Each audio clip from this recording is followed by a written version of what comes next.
So today I'm really excited because I'm joined by my real estate sister from across, I was going to say across the pond, but from Germany, Doro. Good morning. Good morning. Glad to be back. I'm so excited to have you here. And thank you so much for my matcha, by the way. You're welcome. Such a nice way to start the day. So Doro is visiting from Germany, and I thought that whilst we have her here, it would be really fun to sit down in one of our listings here from DDRE and just have a quick little chat and get to know you. I love it here. We are in Notting Hill, right? Absolutely. And this is a listing with 5 bedrooms.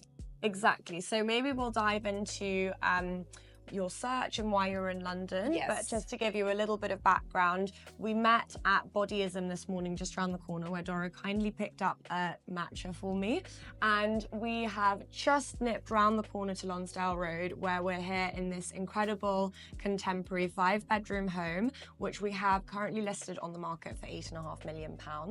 And it's quite unusual for Notting Hill because I feel like if you've seen the movie, you know the sort of characteristic Notting Hill townhouses, they're quintessentially British. This actually has been completely renovated and sort of inverted. So right now we're in the living room, we're actually on the top floor, and out of all of these French windows, you can go straight out onto a terrace, lots of skylights, natural light. And then as you mentioned, you've got 5 bedrooms on the 2 floors below us, and there's even a lift. So quite a cool. Yeah, I think it's very modern. Yeah, very modern. And the lift is really unique.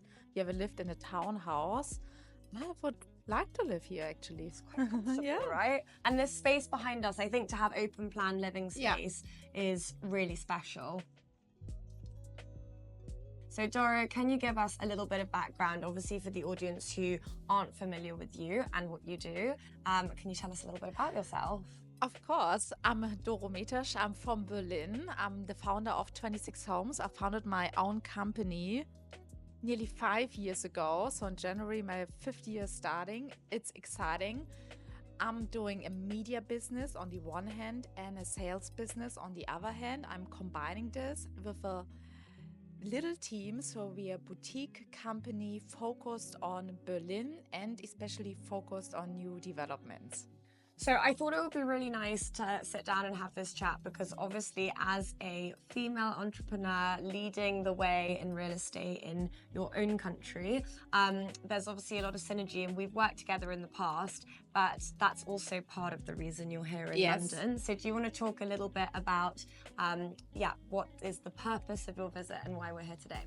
Yeah, I love collaborations and it starts with people and to trust people, to build relations, to build sustainable relations. And when we met, it was like love for the first sight. And I'm happy to be back because I have clients from Germany. They want to move to London and they ask me for advice with whom they can do the buyer search. Yeah, for them, they're looking for a house and that's why I'm here. I met them yesterday in the restaurant for a briefing, and I thought it's nice before I hand them over to you that I give you today a proper briefing before you meet them. And of course then it's nice to see a property you have in mind for them already. Amazing. So I think you said a couple of really interesting things there.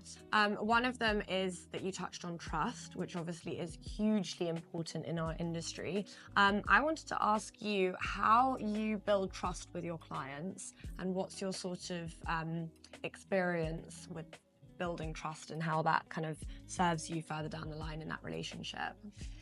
Yeah, I think like to have a long-term relationship with clients is better to have one like a short notice deal, and that's why you need to know what they want, how they feel, how their setup is, to be very empathic with the clients, to spend time with them, to know about their like investment goals and how they live at home. So you have to invest a lot of time and of course to be with the people and to feel the people. And so all like long-time relationships start like this with clients, and then you know already if the property would be interesting for them or not, or if the investment deal is a great deal for them or not. So the time investment and to really feel what they want, and every client is different, this is always the start of the journey. And you spoke about investments there, and then again, going back to the other point I was going to touch on, is that you said you're very focused on Germany, obviously based out of Berlin, so that's sort of your main market, would you say? How is the market in Germany and in Berlin at the moment? So market has been tough actually the past nearly 3 years, but now the market is coming back, especially when we talk about new developments. So we have like tax advantages when you buy new developments for investments and when you rent it out. So I'm selling at the moment a lot of apartments, which has been built this year. So all the investors, they get the tax advantage from a new law. I think it was in May this year. And then when we talk about self-usage, the clients are coming still with cash. So nobody is financing, and now the people see, okay, interest rates are not going down, so they are like balancing in at some point. People with cash are still buying, but also now the like the mid-market between 500,000 euros and 1.5 million is coming back, and that's a good sign. So I think we can draw from that quite a few different things and look at perhaps the similarities and the differences between the two markets, talking about the UK and Germany.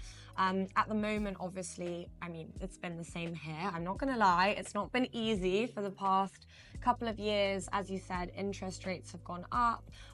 We have, particularly in sort of the area that we deal with, a lot of cash buyers. Actually, I think it's like 95% in RBKC, so Kensington and Chelsea, are all cash buyers. And so in theory, interest rates don't affect them so much, but at the same time, obviously, it's been tough times economically, and they have other businesses which may have been impacted. They've been waiting for a lot of new information for election results, all of this kind of thing, the budget and so on. But now we see that it's sort of steadying out and picking up again, which is quite an interesting similarity. I wonder if you could speak about sort of who's buying in your market, because here, you know, we have obviously a lot of British buyers, but typically it's been quite international historically. Yeah. And now with all of the changes with the new government and with the budget, we see, well, there's been a lot of talk about a lot of Europeans leaving, and we see a lot of Americans coming into the market. So I wonder if you are as impacted by those kind of international activities, or whether it is more domestic. Definitely the market is affected by the political situation. So we have the election already in February instead of September next year. So people are waiting. We have inflation in Germany, and the economy is struggling, to be honest. And that's why I don't see that many foreign investors at the moment. I would say they go then to London, and to more like stable market, and not like markets with question marks. So there are a lot of Germans still buying, who are familiar with the market in terms of investments, who know the tax structure, who are familiar to invest in real estate. I think the most group is coming from Asia. So in Berlin, the Asian community is buying like 1 or 2 bedroom apartments, like in super prime and prime areas. And of course, people who have a relation with Berlin. For example, people from the US who lived in Berlin like 10 years ago, for example, they said, okay, maybe I buy a loft, because the supply is huge at the moment. So we are coming from a seller market now to a buyer's market. And so there are so many different opportunities. And if you have cash, you can negotiate and you can buy a really nice flat at the moment. And that's why people from other countries, but they need to have a relation with the city. Talking about politics, one question for you. Week 4 after the election in the US, do you see any changes already here in the market? Yes, definitely. I think it was, something that we could predict before the election, but given the Republican victory, we've got a lot of Democrats who are a little concerned or very upset, and they are moving over to the UK. And I mean, even in the past couple of years, we've seen a lot of American buyers in the market, so it's not such a dramatic change, but it's definitely noticeable. And it's a nice sort of counterbalance to the quite negative rhetoric that there has been a lot of outflow of Europeans, and because of all the non-dom updates, people moving to Italy or even to Monaco or Dubai, there definitely are still people coming to the UK. So we're for sure seeing a lot of American buyers, particularly at the super prime level. And talking about Dubai, do you see like any relation that people who are buying in London are also buying now in Dubai? Is this a trend? Is this a rumor? Is this real? What is your opinion on this? I mean, look, we've done quite a few big deals in Dubai recently as a business. There's London buyers? So it's very international. Yeah. There are some, yes, there are London buyers who are moving to Dubai, but you have to take into account a lot of different factors. So, Dubai is a great quality of life. There are amazing schools, obviously massive tax benefits, great weather, huge, new restaurants opening. There's a lot to be said for Dubai. At the same time, you, in theory, are not going to be so comfortable maybe 4 to 6 months of the year. So whilst people complain sometimes about the rain or the grey weather in London, at least it's consistent and it's stable, and you really can base yourself here throughout the year, whereas Dubai is really like 6 to 8 months of the year. So I think, at the super prime level again, and these kind of high net worth and ultra high net worth clients that we deal with, they own multiple properties around the home. It's not to say that they are definitely buying property in Dubai, and the market has been very hot out there for the last couple of years. I think also what's worth noting is geographically, because of the positioning, you're between Europe and Asia.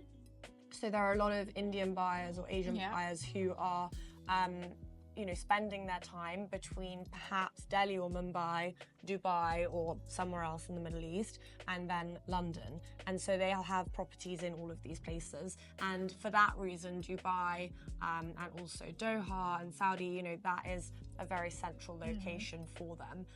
So it's definitely a region where we're seeing a lot of activity. But likewise, we have a lot of people from Dubai and from the Middle East coming to London as well. Because I was surprised yesterday when I was walking through London, I saw a showroom like selling Dubai properties here. And I thought, oh my goodness, this is special if you have a massive showroom just with Dubai properties. And so I had this question about the market. And I see that also German buyers like investing in the Emirates. For example, a real estate guy bought an apartment in Oman, will be developed in the next years, and he showed me the floor plans and the visualizations and the project itself. It was amazing, and he said, oh, it's 350,000 euros, and I was really surprised. And he said, okay, Oman, this will be the next destination, and he's so convinced in it. And yeah, I see this trend also from Germany, that people not moving, as you said, because you can't live in Dubai or on the Emirates the whole year, but they are buying more and more. Yeah, for sure. And I think it's, it's maybe driven by different reasons or causes, and people are looking for something a little bit different. So that's maybe from an investment perspective more than a personal move. But I think one of the really nice things you touched on, German buyers also looking to other markets. I think you said safe markets like London, which is always nice to hear. So why do you think it is that these German buyers, particularly, for example, this family who you're here looking on behalf of today, are looking outside of Germany and specifically to London? Definitely, I think they are looking, or also market specialists, where they like the growing cities where you can invest or live long term in Germany. And I think it's Berlin and it's Munich. and they decided to move outside Germany.